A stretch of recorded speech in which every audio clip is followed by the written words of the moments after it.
The United States is moving toward one of the most important crypto bills in the years, the Clarity Act. And if it passes in its current form, it could reshape absolutely everything. Exchanges, DeFi, custodians, tokens, stablecoins, and even who actually gets to regulate a crypto in the first place. But here's the catch. Dozens of amendments have already been introduced, and some of them could give the market real clarity, while others could tighten the rules so much that they hurt innovation. In this video, I will break it down what the Clarity Act actually is, why it matters so much for crypto, which amendments are the most important, and what this could mean for BTC, Ethereum, DeFi, stablecoins, and the altcoins in general. By the end, you will understand why this bill could either launch a new era of crypto regulation in the United States or become another attempt to control the industry under the banner of investor protection. The Clarity Act is a United States bill about a crypto market structure. Its main goal is to finally split responsibilities between the SEC and the CFTC. In simple terms, the SEC usually treats crypto as potential securities. The CFTC deals more with commodities, futures, and the digital commodities markets.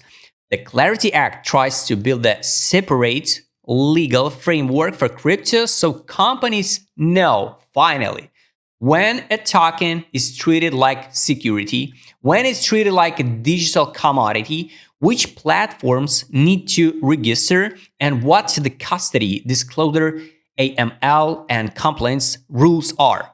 So this is not just another crypto bill. It is an attempt to rewrite the basic regulatory framework for the crypto in the United States.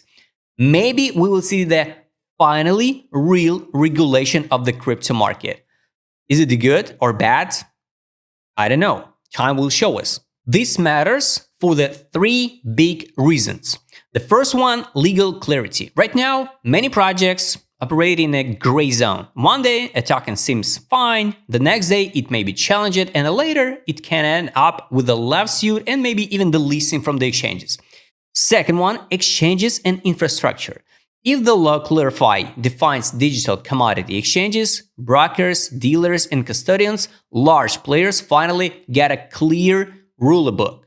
The third, DeFi and the self-custody. This is where the thing gets really interesting because the bill can either create the room for decentralized protocols or pull them closer to the old financial system. That's why the market is watching this bill so closely. It could be the beginning of the proper crypto regulation or the beginning of the tighter control. Now they have the few amendments. Some amendments aim to expand AML and KYC obligations, tighten oversight of DeFi, close tokenization loopholes, restrict risky digital assets in retirement accounts, ban yield or interest on certain stablecoins, strengthen sanctions enforcement.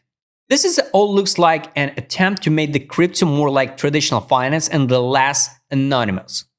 Total control in DeFi. There are also the proposal that protects software developers, protect neutral infrastructure, make sure open source tools and messaging systems are not automatically treated like financial intermediaries. Preserve some room for DeFi.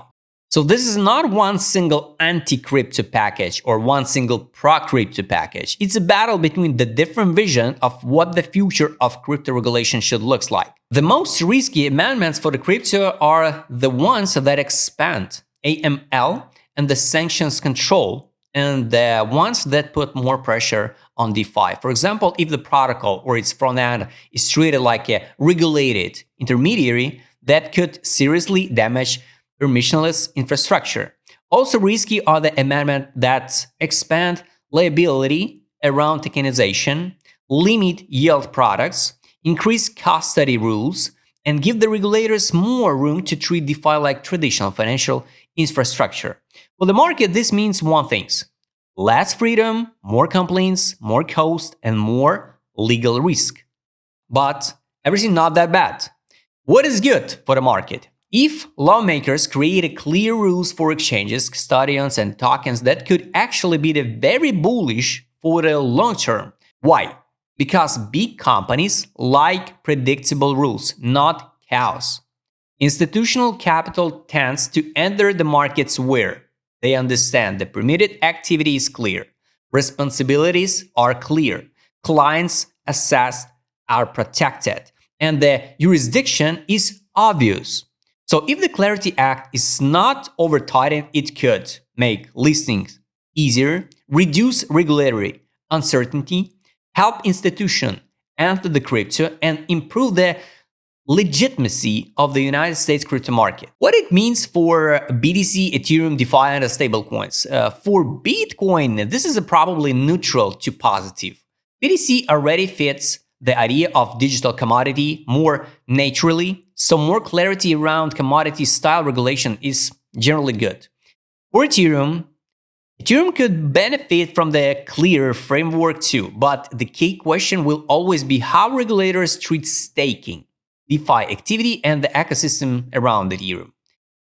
For DeFi, this is where the uncertainty is the biggest one. If the bill and amendments are balanced, DeFi could finally get a path to legitimacy in the United States. If they are too aggressive, some projects may move further offshore or deeper underground, like on the DEXs or some swaps. Or stablecoins are separate issues.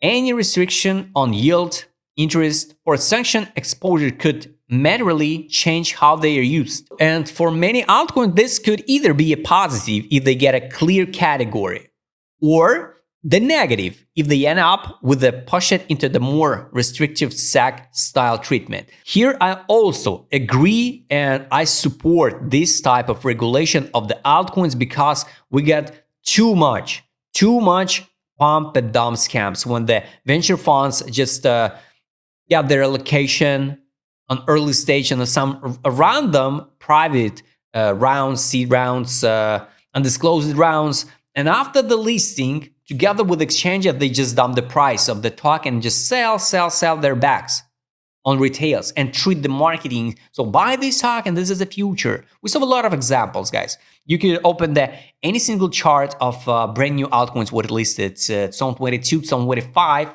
on any exchange and take a look at the charts. That's why, yes, if we got a clear rule and responsibility for that listing on exchanges will list less tokens. At least it will be controlled, not pump and dump scams. Because it's good when you're making money with that, right? But imagine how many millions or maybe even the billions that people lost the money because of that stupid scammy listing on exchanges. And after the year, BitGet can send an email and say, oh, we decide to delist that 22 trading pair. The question, why you even list them? To wash money? So it's kind of strange, right? For me personally, Clarity Act is an important step, but it does not automatically mean the freedom for crypto. It is a bill that could create the legal clarity, reduce the chaos, and it's really important for institutional and make the United States stronger crypto market. But at the same time, it could increase the control, expand the AML and the sanction pressure, and make life harder for DeFi and open source infrastructure. So the real question is not where the bill is good or bad. The real question is what final version after all the votes and amendments. Right now, this is one of the most important process for the crypto in the United States, and it's worth following very closely because the final version of the Clarity Act could shape not only the future of the American crypto market, but also the global mood for the entire industry. Write in the comment what do you think about the Clarity Act and about the regulation in general.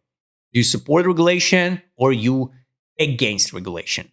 Subscribe channel and see you next time.